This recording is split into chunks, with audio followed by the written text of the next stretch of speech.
have seen the advantage and the blessings of carrying the grace for favor, and there is a disadvantage. There is a serious disadvantage if you do not carry favor.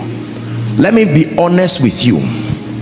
In this life, I have discovered, and I keep discovering, as God helps me to advance in my life and God helps me in leadership and ministry, I have found out people really don't care about you.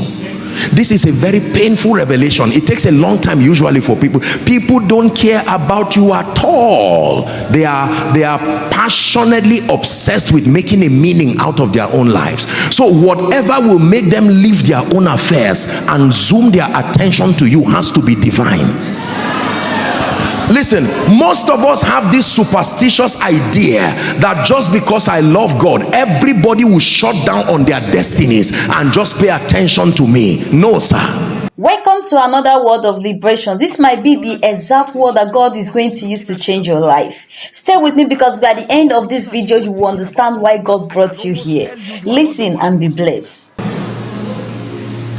Apostle, the other day I sat in church and someone was looking at me and smiling.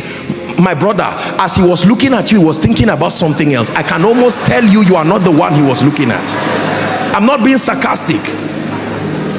Have you seen people talk and walk and you think they are talking to you, but they are talking about themselves?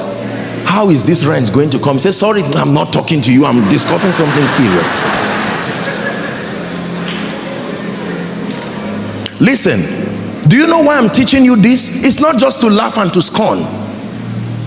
If it is true that your success does not just depend, the dynamics of the manifestation now is God in partnership to men to make it happen, and these men are currently distracted pursuing their own destinies, then what do you think will make those men to leave whatever it is and then turn to you and give you dedicated investment of their time, dedicated investment of their resources, dedicated investment of their energy, allow you to climb and leverage upon them?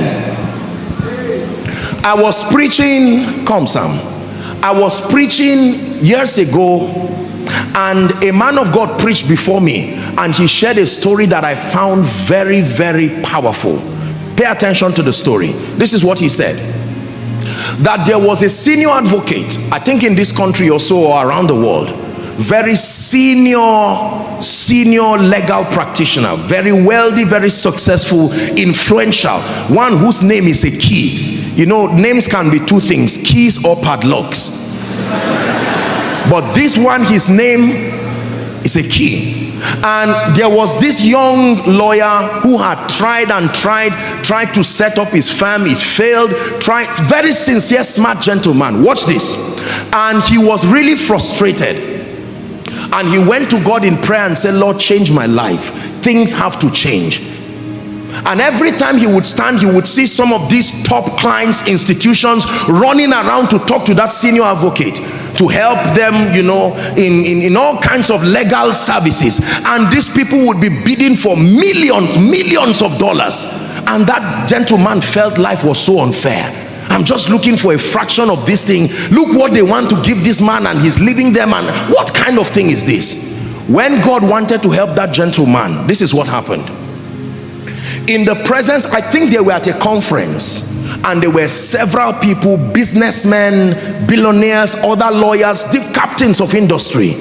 And this young man came and cried and said, sir, please help me, please change my life. And the man said, okay, I will help you. And he said, follow me. And he came out of the veranda, and everybody was looking at him. Oh, this is that our senior advocate. What is he doing with this guy? Then he began to talk with him. So how are you? How is your wife? I said, sir, that's not the issue. He said, just talk to me. And they were walking together. How are you? Are you eating well? Are you taking care? And he was angry. He was saying, sir, the issue is that I'm hungry. And the man said he walked with him. And when he walked with him, he got into his office and said, if you still fail, don't come to my office again. Listen. Do you know what he was doing? People were saying, who is this man?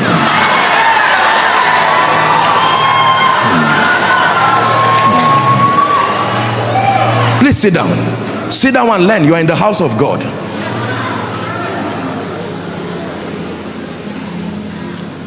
The gentleman came out, true story. He was about to look for a bike to go home, and someone stopped him and said, sorry, I saw you with this man. Listen, he did not even ask him if he was ill. He said, sorry, we've been trying to get him to negotiate a deal for us, but our rate, can we work with you? And he mentioned a rate that was a breakthrough, and the gentleman was wise to compose himself. Listen, true story. The moment he did that, God granted him grace, called some of his partners and worked together, and within a year, this gentleman got a gift and went back to the office of that senior advocate. He knelt down and said, thank you for changing my life. Then the senior advocate asked him, he said, do you know what happened to you? That's what I'm interested in. Keep your gift. You have to study what happened to you so that you will use it on others too.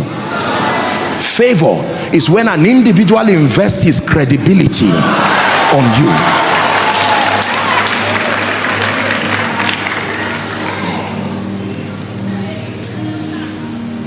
Listen carefully.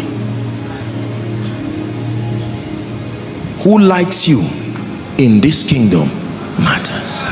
For many of us, we live in a world where the only thing we know is money. Once money is not in front of you, you don't care about any other thing again. If they keep money and they keep men, you will carry money and it will finish and you will go back to square one.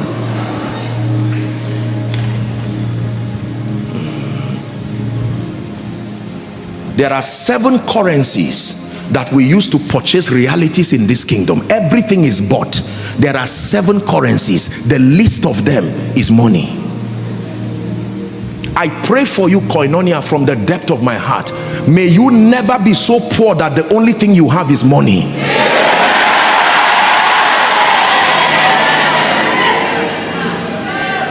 Let me pray that prayer again. And I say it with every sense of responsibility. May you never be so poor that the only thing you have is money in your ATM. Please sit down.